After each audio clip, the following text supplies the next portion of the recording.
C'est une cagnotte dont on a longtemps ignoré le montant et même l'existence. Mais depuis 10 jours, le chiffre est désormais public.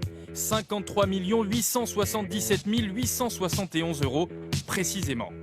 De l'argent public réparti entre les 348 membres du Sénat pour financer des projets locaux.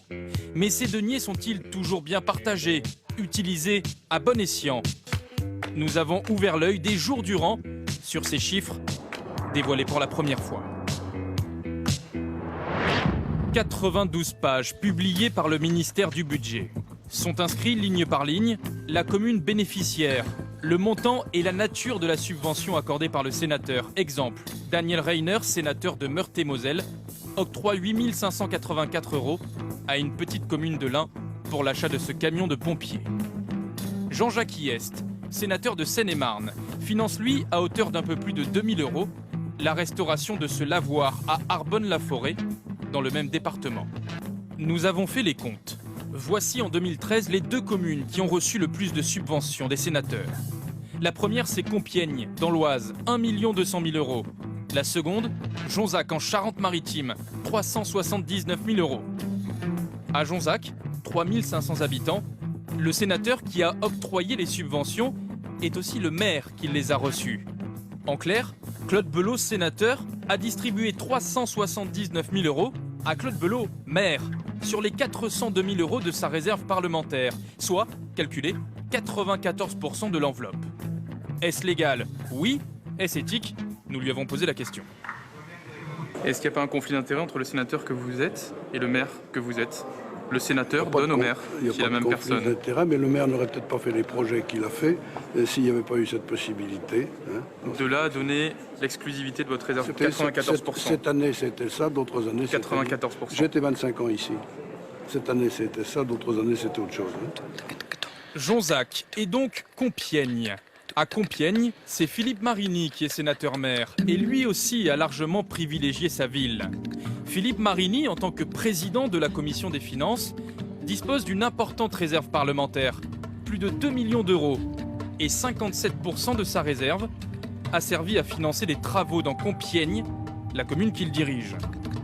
Par ailleurs, sur les 70 subventions que Philippe Marini a accordées, seules 4 ne concernent pas l'Oise, sa circonscription.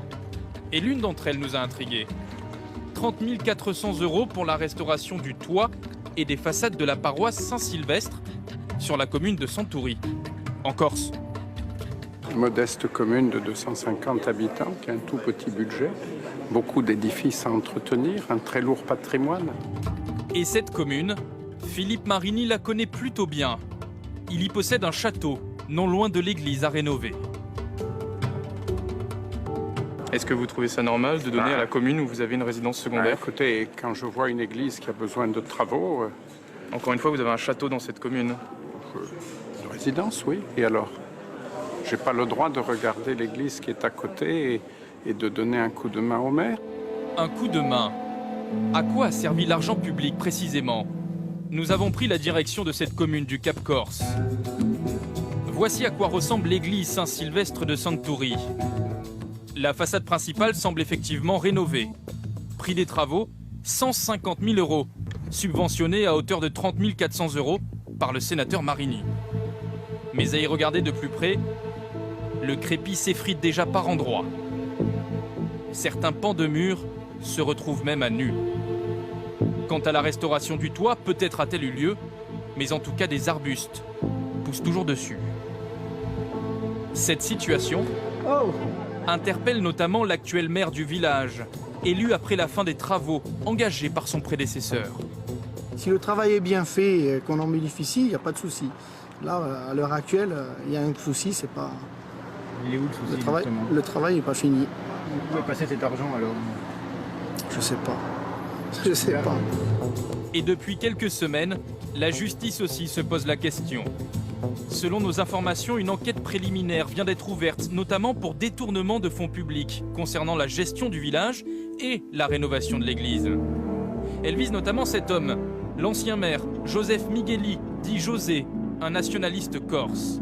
Alors qu'en pense Philippe Marini, le sénateur qui a octroyé cette subvention à l'ancien édile?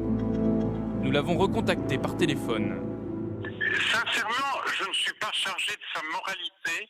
Moi, ce qui m'intéresse et m'intéressait, c'est le patrimoine de cette commune qui a bien besoin d'être soutenu. Vous avez constaté comme nous que les travaux n'ont pas été faits, M. Marini.